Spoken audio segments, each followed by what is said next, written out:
नमस्कार।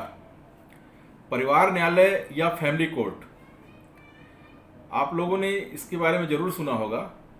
10 लाख जनसंख्या वाले किसी महानगर या नगर या किसी क्षेत्र को जो इसमें माननीय उच्च न्यायालय जैसे अधिसूचना द्वारा घोषित करे, वहाँ पर पारिवारिक विवादों को निपटाने के लिए परिवार न्यायालय की स्थापना की गई है।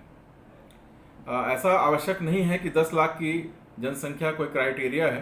किसी महानगर या कोई भी ऐसे शहर, वहाँ की स्थिति को देखते हुए वहाँ पर भी परिवार न्यायालय की स्थापना की जा सकती है। वर्तमान में सभी प्रमुख नगरों में परिवार न्यायालय स्थापित किए जा चुके हैं और वहाँ के प्रकरणों की स्थिति को देखते हुए एक से अधिक न्यायालय तैयार किए गए हैं। वर्तमान में पारिवारिक विवादों की स्थिति बहुत ज़्यादा बढ़ चुकी है। पारिवारिक मामले, जैसे कि नाम से जाहिर है, इसमें परिवार संबंधित विवाद आते हैं। जैसे धारा 125 के तहत मेंटेनेंस का मामला हुआ, या धारा 10 के तहत संरक्षक एवं प्रतिपाल अधिनियम के तहत का मामला। हिंदू विवाह से संबंधित, हिंदू विवाह अधिनियम से संबंधित मामले भी इसमें आते हैं। मुस्लिम विवाह से संबंधित मामले भी इसमें आते हैं। सबसे प्रमुख इसमें वैवाहिक जीवन की पुनर्स्थापना और विवाह विच्छेद का मामला है। विवाह को शून्य घोषित करने का मामला है। इन सभी मामलों के बारे में विस्तार से हम अगले वीडियो में चर्चा करेंगे। आज की इस वीडियो में हम जानते हैं कि परिवार न्यायालय क्या है और परिवार न्यायालय का काम क्या है। तो परिवार न्यायालय की स्थापना जो है, इस उद्देश्य से की गई है कि किसी परिवार को टूट कर बिखरने से बचाना है।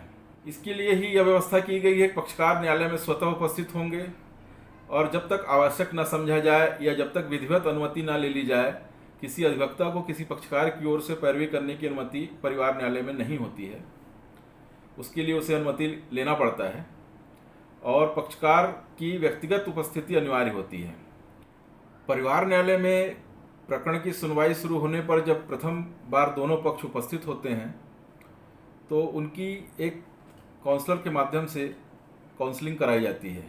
यह काउंसलर न्यायालय द्वारा अधिवक्ताओं के मध्य से तथा कुछ समाज सेवक लोगों के मध्य से क्वालिफाइड काउंसलरों की नियुक्ति की जाती है, जिनका अलग चैम्बर होता है, जिसमें वो दोनों पक्षों को बैठकर बहुत अच्छी तरह समझाने का प्रयास करते हैं। इस काउंसलिंग में केवल पक्षकार ही उपस्थित हो सकते हैं, ना तो उनकी ओर से उनके अधिवक्ता उपस्थित होते हैं, ना उनके कोई परिवार का सदस्य वहाँ उपस्थित हो सकता है। और काउंसलिंग के बाद काउंसलर अपनी रिपोर्ट प्रस्तुत करता है, जिसमें यह उल्लेख करता है कि दोनों पक्ष के मध्य जो काउंसलिंग हुई है उसका नतीजा क्या निकला। इन दोनों पक्षों के मध्य आगे चलकर समझौता होने की संभावना है या कोई गुंजाइश नहीं है। उस काउंसलिंग रिपोर्ट को उस न्यायालय के प्रकरण में किसी प्रकार उपयोग नहीं किया जा सकता है, लेकिन उस काउंसलिंग रिपोर्ट के आधार पर न्यायाधीश जो है यह निर्णय लेता है कि मामले में कितनी बार और काउंसलिंग कराई जाए, और उसको एक मार्गदर्शन मिलता है कि इन पक्षकारों के मध्य आगे चल करके क्या समझौता होना संभव है। एक प्रकरण में काउंसलिंग एक से अधिक बार भी की जा सकती है। ये प्रकरण की परिस्थितियों पर निर्भर करता है। जब मामला विवाह विच्छेद का होता है तो काउंसलिंग एक से अधिक बार और बार बार की जाती है, क्योंकि परिवार न्यायालय का यह उद्देश्य ही है कि किसी परिवार को टूटने से बचाना है, और इसके लिए वह अपनी ओर से भरसक प्रयास करता है और काउंसलिंग के माध्यम से उभय पक्ष के मध्य किसी होने वाली कोई गलतफहमी को या आपस के संवाद के अनुसार उनके बीच की समस्या को हल कर परिवार को एक होने का प्रयास किया जाता है। अगर आप कोई ऐसी समस्या से जूझ रहे हैं या आपको ऐसा लगता है कि भविष्य में ऐसा कोई पारिवारिक विवाद आपके परिवार में उत्पन्न हो रहा है कि आपको भविष्य में फैमिली कोर्ट में जाना पड़ सकता है, तो उसके लिए घबराने की कोई आवश्यकता नहीं है। फैमिली कोर्ट का मैटर जो है पूरी तरह गोपनीय रखा जाता है। उसकी कोई आजकल ऑनलाइन सभी केसों की जानकारी प्राप्त की जा सकती है, स्टेटस देखा जा सकता है, लेकिन फैमिली कोर्ट के मामले में यहाँ भी गोपनीयता रखी जाती है। अगर आपको अपने मामले का केस नंबर मालूम है तभी आप ऑनलाइन स्टेटस चेक कर सकते हैं, अन्यथा वहाँ पर पक्षकारों के नाम उजागर नहीं किए जाते हैं। कई बार ऐसा होता है कि परिवार में किसी छोटी बड़ी बात को लेकर के पति पत्नी आपस में बात करना बंद कर देते हैं या एक दूसरे से अलग हो जाते हैं। और ऐसा जब लंबे समय तक ऐसी स्थिति जब लंबे समय तक बनी रहती है तो फिर यह भी हो जाता है कि पहल कौन करे, और सामने वाला अगर बात नहीं कर रहा है तो मैं बात क्यों करूं वाली बात सामने आ जाती है। और सामने वाला व्यक्ति क्या चाहता है यह भी हमें जानकारी नहीं हो सकती है।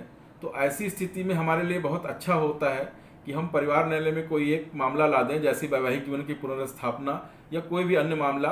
उस मामले में जो शुरुआत में ही जो सामने वाला पक्ष उपस्थित होता है और दोनों के मध्य जब काउंसलिंग कराई जाती है तो काउंसलर के मध्य दोनों को पूरा मौका मिलता है आपस में बात करने का, अपनी गलतफहमी दूर करने का। और कई बार इसीलिए पहली काउंसलिंग में ही मामला निपट जाता है, और अगर दोनों पक्ष सहमत होते हैं तो आगामी जो भी लोक अदालत रहती है उसमें मामला बड़े आसानी से एक ही सुनवाई में निपट भी जाता है। परिवार न्यायालय की प्रक्रिया भी बड़ी सरल होती है। पक्षकार स्वतः उपस्थित होते हैं, इसलिए लगभग हर सुनवाई में कार्यवाही आगे बढ़ती है और इसी कारण मामला जल्दी निपट जाता है। परिवार न्यायालय में बनाया इसलिए गया है कि यहाँ पर सरल और सुलभ न्याय के द्वारा परिवार को टूटने से बचाया जा सके, या कोई परिवार अगर ऐसी स्थिति में है कि उनकी समस्या का निराकरण नहीं हो रहा है, या कोई परिवार ऐसा है कि वो ज़बरदस्ती किसी रिश्ते को ढो रहा है, तो उनको अलग कर दिया जाए समय रहते। तो जो भी परिवार संबंधी समस्या है उसके निराकरण के लिए परिवार न्यायालय एक बहुत अच्छा फोरम है। परिवार न्यायालय में कोई बहुत ज़्यादा कोर्ट फीस भी नहीं लगती है। परिवार न्यायालय में निर्णय के उपरांत जो है निर्णय की प्रति दोनों पक्ष को निःशुल्क प्रदान की जाती है। इसके अतिरिक्त आप अपने सभी दस्तावेजों की एक प्रमाणित प्रति भी संबंधित प्रतिलिपि शाखा से प्राप्त कर सकते हैं। तो आज इस वीडियो में परिवार न्यायालय के बारे में कुछ महत्वपूर्ण आवश्यक जानकारी आपको प्रदान करने का किया है। इस वीडियो में इतना ही। अगले वीडियो में एक नए विषय के साथ फिर मिलते हैं। धन्यवाद। जय हिंद।